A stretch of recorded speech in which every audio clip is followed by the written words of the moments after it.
So here we go. Hello, Richard.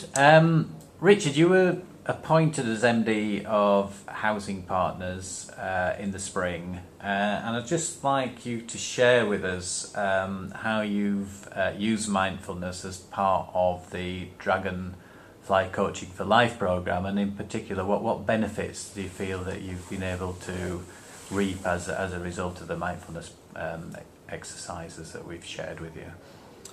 Yeah, I think mindfulness for leaders, particularly perhaps a managing director, is that it gives you a sense of calm, it gives you a sense of peace, it gives you ways of understanding your reactions better, of recognising physiologically, mentally, spiritually, what's happening to your body and why, and therefore it helps you build synapses in your brain or change synapses in your brain in the sense that where you once would have reacted very poorly to a situation, you can now actually react in a much more empathetic way to the people that you're dealing with.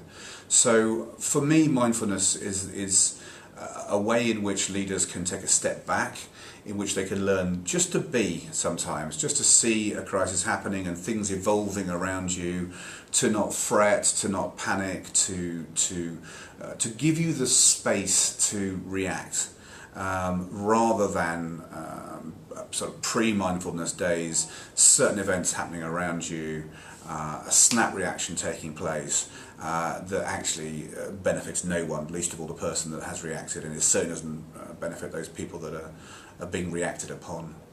So I think mindfulness teaches you just how to be. Okay. And have your colleagues noticed any difference in you since you've been going through the programme? Yeah, they have. I mean, I think they certainly see a sense of calm, a sense of peace, more positive reactions. I mean, don't get me wrong, I'm far from the finished article, but at least I know the areas in which I need to work on better. I find myself walking rather than running, thinking deeply about certain situations, and yeah, on more than one occasion, colleagues have come up to me and said, "Wow, what's different? What's changed?" And I think it's that reaction space, that reaction time. Is that the one thing you most take out of the work we've done together then, or is there anything else you've put in there? Yeah, I think that you learn when you read outstanding books like The 7 Habits of Highly Effective People that one of the things that humans have above animals is the ability to react, to respond. If you stamp on a dog's tail, it's only going to respond in one way, it'll bite you. Whereas humans actually have a brain that's capable of considering reaction.